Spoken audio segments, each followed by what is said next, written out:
A lot of the iconic songs break the rules. It's all about feel at the end of the day. So I heard the melody first. It was just this beat that had like a Eleanor Rigby sample on it. My friend comes in and he like, yo, stop the music, boom. Yo, I was with this girl last night and guess what she gave me? I was like, what? What did she give you?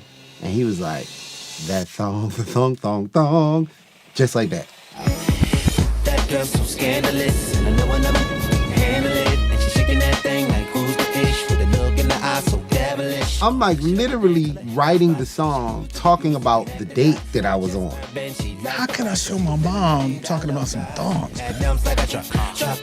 You got dumps like a truck. What, are you kidding me?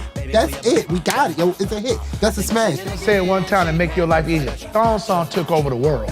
It was all about the Thong Song and it was all about that video. And then we get that call from our lawyer, like, have a seat. If you're standing up, you might want to take a seat. And I'm like, oh my God, please, no. And then the negotiations started. Here we go. Lawsuit. Thong Song journey was a journey. It was a whirlwind. With the good comes the bad. It was crazy. This is really what happened. I shit you not.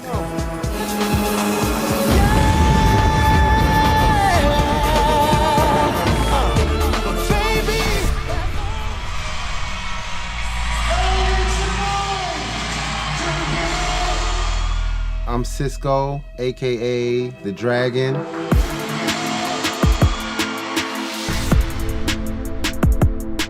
I grew up in Baltimore, you know, the inner city, pretty rough. Kind of grew up with one foot like in the hood and the other foot kind of in the suburbs. I was about 4 or 5. Michael Jackson comes on TV singing Billie Jean. And when he did the moonwalk, I felt like the world stopped. That was the moment that I said, you know what, I think that's what I want to do. Dru Hill and I became a group way back when we were like 14 years old. At the time, I was working at a place called The Fudgery. We like made fudge and sang songs. It's really funny because I'm short, so it's like, I was like a Keebler elf and shit. So, and once I turned 17, a business associate of ours asked us to come and sing for Hiram Hicks, who was running Island Black Music at the time. He wanted to sign us. It was like, okay, fudge record deal. I don't know. I think I'll go with the record deal. So we signed with Def Jam and we had the song Tell Me. That first single we put out went platinum, and every commercial release after that was either platinum or multi-platinum. At the peak of our success, and we just about to go to the next level, and one of the guys drop out. Woody decided he didn't want to be in the group anymore. We have to release some new music, but I didn't think Dru Hill was the answer. I told the group, hey guys, I want to go do a solo album, and when I do, hopefully it'll buy Woody some time to figure out what he want to do and he can come back to the group. When Sisqó decided that he wanted to go solo, he was in a successful group, Dru Hill, they were doing well, you know, but it wasn't about the solo career with Sisqó to me. It's about, he's a creative person. He wants to do things that people say he can't do, or he wants to try things like with his hair or his clothes. It was his way of being himself without people telling him he can't do it. It didn't make sense to anybody for me to do a solo album because the brand Dru Hill was lucrative at the time. The record company wanted another Dru Hill project. And at the time, they were like, okay, let's let him do his solo project. Hopefully it won't fail, and let's get back to Dru Hill. I put up my own money to record Unleash the Dragon. I just faced my fears and pushed forward. So before you know it, we're full-fledged on into the Sisqó project.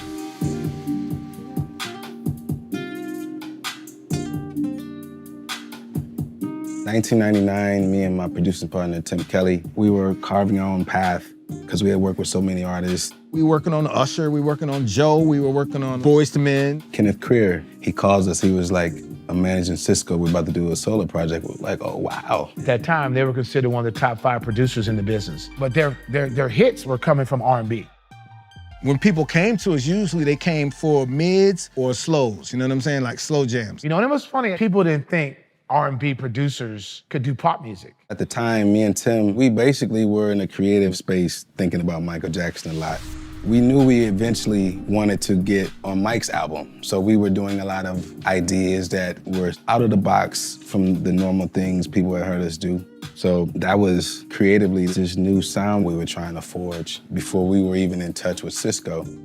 At the time, Tim was sampling a lot of Wes Montgomery, which is where the original sample from Thong Song came from. Ta-da, Wes Montgomery. It was his version of Eleanor Rigby, obviously from the Beatles. I started off with just this. That's all I heard, just that part, and I just kept looping it. Next thing I know, he's adding the kick in. Do, do. And then he starts adding the, the percussions in, the hi-hats. I'm like, whoa, wait a minute. Oh, this is gonna be sick, wait a minute. And I could hear it just resonating through the walls. I'm like, are you serious? That's gonna be sick.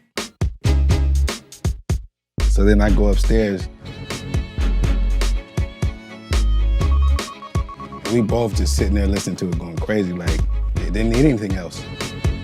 So I just did that, just real simple. Before you know it, I had the beat. It just sounded very urgent. You knew that it was a game changer. But again, we're thinking Michael Jackson. At the time, we wasn't thinking Sisqó.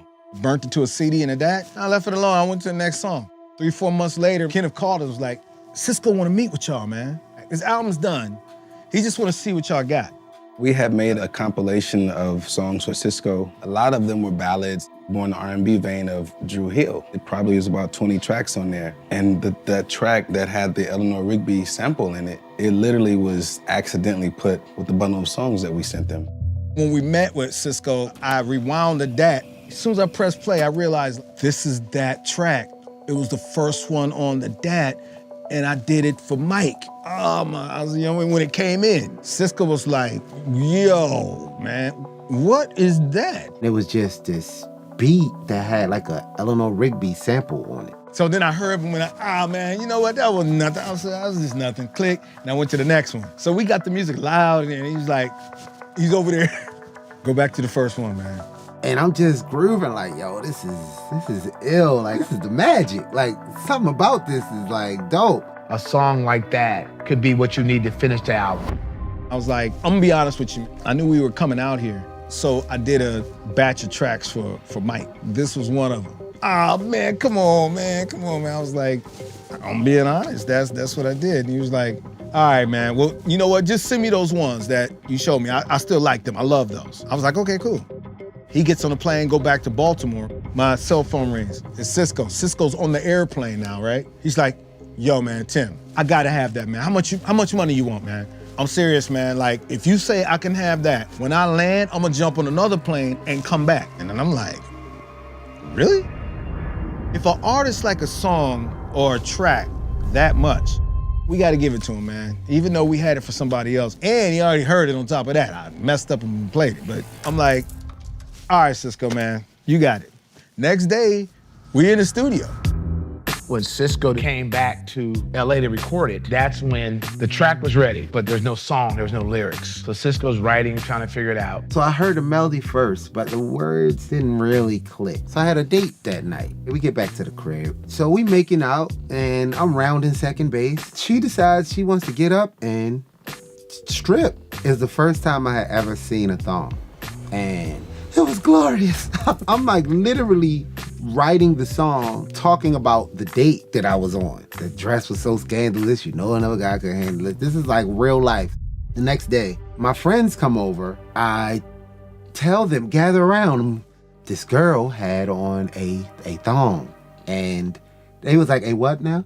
Needless to say, all my boys was like, literally like on a pilgrimage, like, you know, Lord of the Rings or whatever, to go find the thong, right? This is really what happened, I shit you not. And so when I get to the chorus, I didn't know what I should say. My friend comes in and he like, yo, stop the music, boom. Yo, I was with this girl last night and guess what she gave me? I was like, what? What did she give you? And he was like, that thong, the thong, thong, thong. Just like that. I was like, yo, what if right there I was like, what if I said that thong, the thong, thong, thong? They was like, haha, that's funny. Yeah, you would never do it. I was like, I think I'm gonna do that. I think I'm gonna say that, dude. And by the time I got to that part, everybody in the room said it with me, like, thong, thong, thong, thong, thong. I was like, look, it works. We got it, yo. It's a hit. That's a smash. That's it. It's funny, because Tim calls me, and I hear the music going in the back, and he's like, hey, Bob, man, guess what the name of the song is? And I said, what? He said, Thong Song. I said, Thong Song? Really?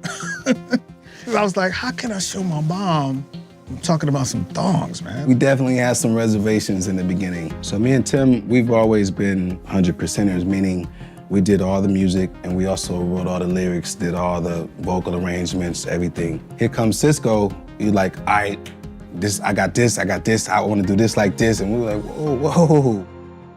The Eleanor Rigby sample was a hurdle for me. Eleanor Rigby is Eleanor Rigby. This song needs its own music. I was like, yo, I'm gonna rewrite the string line. So I hired some people that played on Star Wars to play the string line. My name is Bruce Dukov.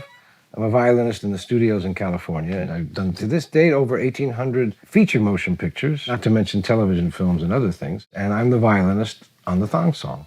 I got the call from Def Jam Records to do this session for Sisqó. Of course, I didn't know who Sisqó was. I went to that studio. Sisqó was there. I can't remember what color his hair was, but it was different.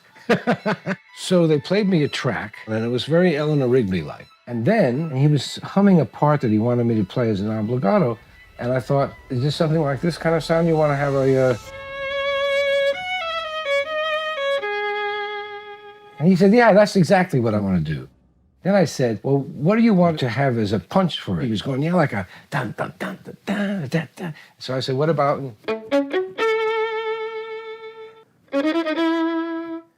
And that's all going underneath. You know. So this is basically what you hear.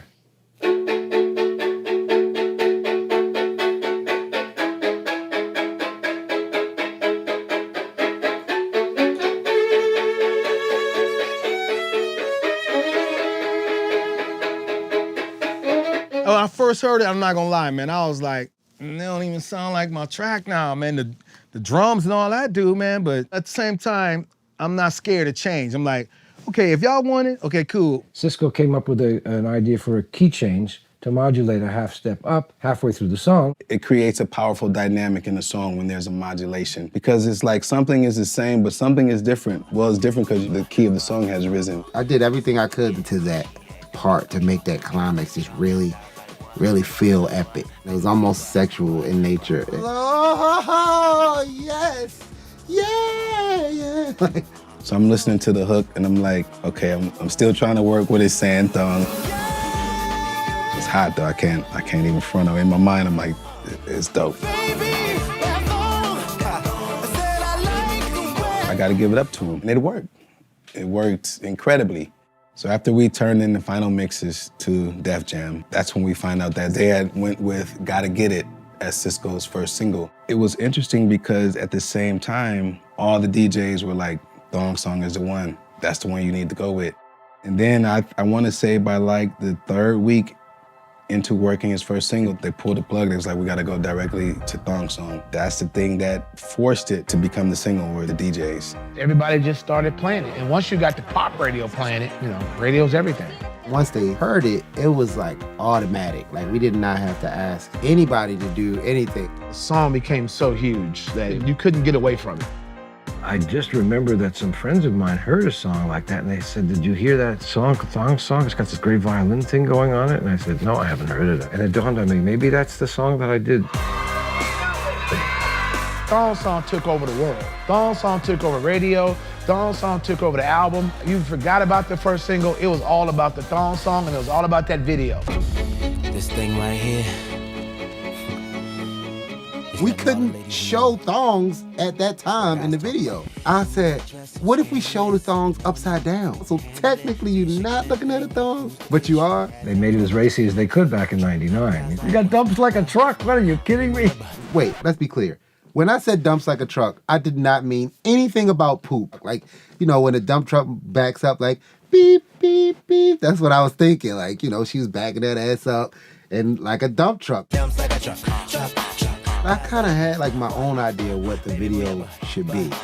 I saw this thing on Bugs Bunny. Elmer Fudd was chasing Bugs Bunny and they was like literally running on top of people's heads. I was like, yo, I have to do that. Let me see that. They even got this meme, Jesus walked on water, but Sisqó walked on bitches. That's blasphemous and true. That So the Thong Song is going crazy. It's like killing the airwaves. And then, you know, we get that call from our lawyer, like, have a seat. If you're standing up, you might want to take a seat. You know, that's when all the drama started. I get a call from Def Jam. And they're like, hey, we got a problem here. What's the problem? Well, there's a potential lawsuit from Ricky Martin because we stole the interpolation of "Cause You're Living La Vida Loca." When he said that, I went back and I remember, I'm like, Sisqó, man, we gotta clear that. Sisqó had assured us, like, oh, I got a relationship with Desmond Child, who wrote Living La Vida Loca for Ricky Martin. We good, that's a phone call. Here we go, lawsuit. And then the negotiations started. You know, we went back and forth with how much they thought they should get for the song. And all of a sudden, like, you start seeing your publishing checks going. Desmond Child has more ownership of the song than anyone. I'll just put it like that. And I'm sure Sisqó didn't purposely say, you know what, no, I'm not gonna clear that, but somewhere along the line, there was definitely an oversight. As a manager, nobody came to me and said, can you get this cleared? And then nobody at Def Jam, because you got to have your music go through all the licensing departments. So I guess nobody noticed it. I really couldn't tell you who's at fault. We just gonna have to take the L on this one. Like, we gotta pay them for that. So we paid them, so everybody ate. Everybody that had something to do with it got their piece of the thong.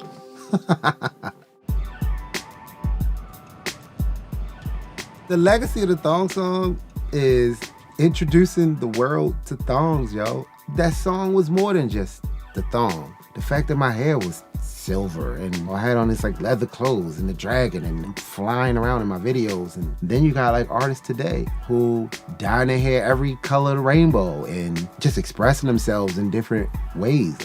You can't explain when songs go that big like that. That put us in a different bubble of producers. After Thong Song came out, like in the midst of all the craziness, John McClane calls us and he said, I'm calling you under the instructions of Michael Jackson. He wanted me to call you guys and to tell you, and I quote, if you can give me something hotter than Thong Song, meet me at this address.